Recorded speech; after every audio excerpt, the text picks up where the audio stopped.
Hello, my name is Abhishek Bhattiprolu, and today I am going to be talking about Bluetooth. Let's move on ahead. What is Bluetooth? It is a short-range wireless technology that is used for exchanging data between fixed devices or mobile devices, also between fixed and mobile devices over short distances. It uses ultra-high frequency radio waves in the ISM bands from 2.402 GHz to 2.48 GHz. It is most effective in the radius of 30 feet. How does Bluetooth work? A Bluetooth device works by using radio waves instead of wires or cables to connect with your cell phone, smartphone, or computers.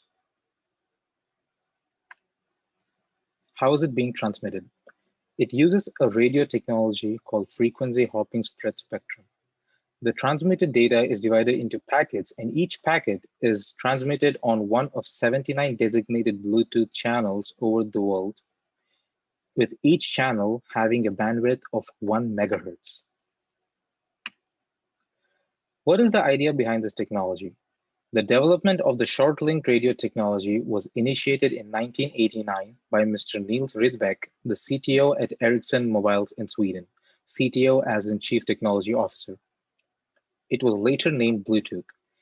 Its initial purpose was to develop a wireless headset which we use in our day-to-day lifestyle. In 1997, the head of Product Research and Development Department at IBM ThinkPad approached Mr. Rydbeck about a collaboration to integrate a mobile phone into ThinkPad notebook using this technology. And well, the rest is history, as we know. How is Bluetooth being implemented? Bluetooth is a packet-based protocol with a main architecture. One main may communicate with up to 7 followers in a piconet.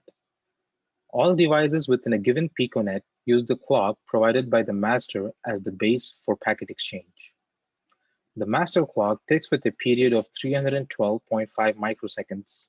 Two clock ticks then make up a slot of 625 microseconds. And these two slots in return make up a slot pair of 1250 microseconds.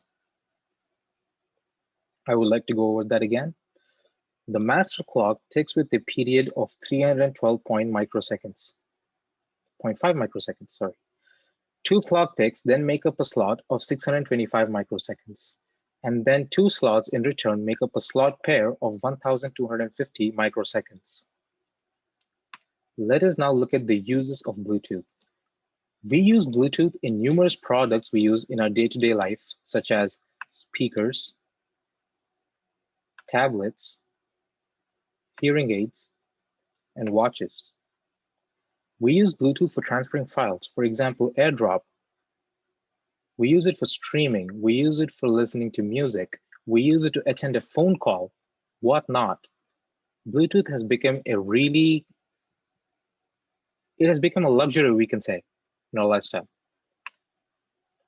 Let us now look at the Bluetooth protocol stack. First comes the radio baseband. It is a transmission at its original frequency before it has been altered. And then comes the link manager protocol. It establishes logical links between the devices to enable communication. Logical link control and adaptation layer protocol, also known as the L2 CAP. It provides an adaptation between the high layer and the baseband layers of the Bluetooth stack.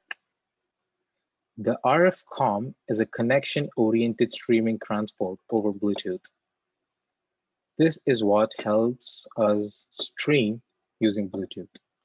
And next is the OBEX, the Object Exchange Protocol.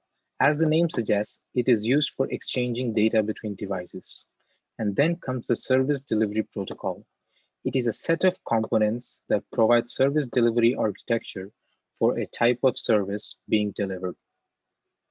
Let me quickly go over the Bluetooth protocol stack. The first is the radio plus baseband, and then comes the LMP, Link Manager Protocol. The next is the L2 CAP, Logical Link Control and Adaptation Layer Protocol. Next comes the RF COM, OBEX following it, and finally, the Service Delivery Protocol. Let us now look at the state the device is while establishing a Bluetooth connection. First, the Bluetooth is enabled on the device and is on standby. It then inquires if there are other Bluetooth-enabled devices around it. Then the device reaches a phase called the paid state, in which a connection is being established between the two devices. Now we are at a stage where the two devices are connected. The last state is to hold and park, where the devices are connected and the connection is being held in the piconet. Let me quickly go over the state of the device. Number 1 is standby, number 2 is inquire, and the number 3 is paid scan, number 4 is connect, and number 5 is hold and park. Let us now look at the physical links. I have learned about 2 physical links in Bluetooth. Number 1 is asynchronous connection-oriented logical transport. It exists as soon as the connection is being established between the devices. There is only one ACL link between the master and slave. A slave can only respond if it has been addressed or commanded by the master. The packet being broadcasted are ACL packets. Under the control of the master, a slave can only respond if it's being commanded by the master, proceeding to master to slave slot. Next comes the SCO, Synchronous Connection Oriented Link. It provides a symmetric link between the master and slave. It has a reserved channel bandwidth. A master can have up to 3 SCO links, unlike the ACL, and 1 or more links for the slaves. These packets are never retransmitted. I repeat, these packets are never retransmitted. This link is set up by a link manager to command. Master transmits SCO packets to slave at regular intervals defined by the time interval SCO. Let us now look at the packet structure. The first comes the access code, in which the presence of the packet is and the from address the data is being transferred from. Next comes the header, the place where the control information is being held. And then the payload that carries the information of the data that is being transferred and receiving. That sums up the packet structure: the access code, header, and payload. Let us now talk about the security of Bluetooth. Bluetooth implements custom algorithms based on the cipher plus block cipher. If you wish to know about the cipher plus block cipher, there are multiple trustable resources over the internet. Bluetooth key generation is generally based on a Bluetooth pin, which must be entered into both devices. This procedure might be modified if one of the Bluetooth devices has a fixed pin, for example, a headset, a speaker, a television. If the user intends to connect their mobile device or a fixed device to such kind of devices, this procedure needs to be modified. During pairing, an initialization key or a master key is generated using the E22 algorithm. Let us now look at the examples of the risks and attacks. The first example I could think of was bluejacking. Bluejacking is a hacking method that allows an individual to send anonymous messages to Bluetooth-enabled devices within the range. First, the hacker scans his surroundings for other Bluetooth-enabled devices using his device. The hacker then sends an unsolicited message to the detected devices. This could happen at a coffee shop, a cafe, a park, or anywhere a Bluetooth is enabled. This is also risky to the owner of the device who's being attacked, the victim, because the message that is being sent can also be a virus that could corrupt their device. Bluesnarfing is the theft of information from a wireless device through a Bluetooth connection. Bluesnarfing is different to bluejacking, as this involves a higher risk to the owner or the victim who's being attacked.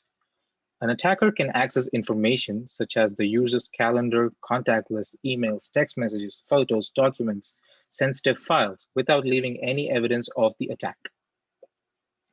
The attacker can later use this as a leverage and blackmail the owner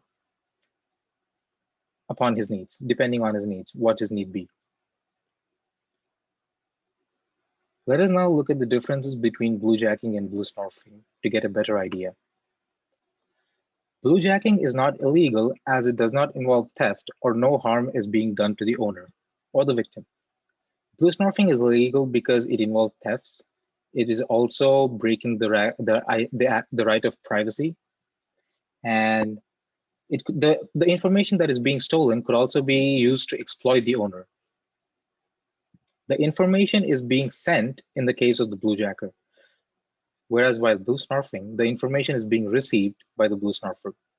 Both of those do not require any carriers. Tracing the user is equally difficult in both the cases. This is close to impossible because in the world we are living in, there are multiple radio frequencies traveling in the atmosphere. So it is highly impossible to trace the signal that is being received by the victim's device. The way to prevent these from happening is to turn off Bluetooth when the device is not in use. Let me quickly summarize about what I have spoken in this presentation. I have given an overview of what Bluetooth is, how it works, how it's transmitted, the history of Bluetooth, how Bluetooth is implemented, how we are using Bluetooth in our day-to-day life basis, the Bluetooth protocol stack, the state of the device is in while it is connecting and establishing a connection with a Bluetooth, using Bluetooth with another device. I spoke about the physical link ACL. I spoke about the physical link SEO. We quickly looked over what the packet structure is. We looked over the security protocols in Bluetooth.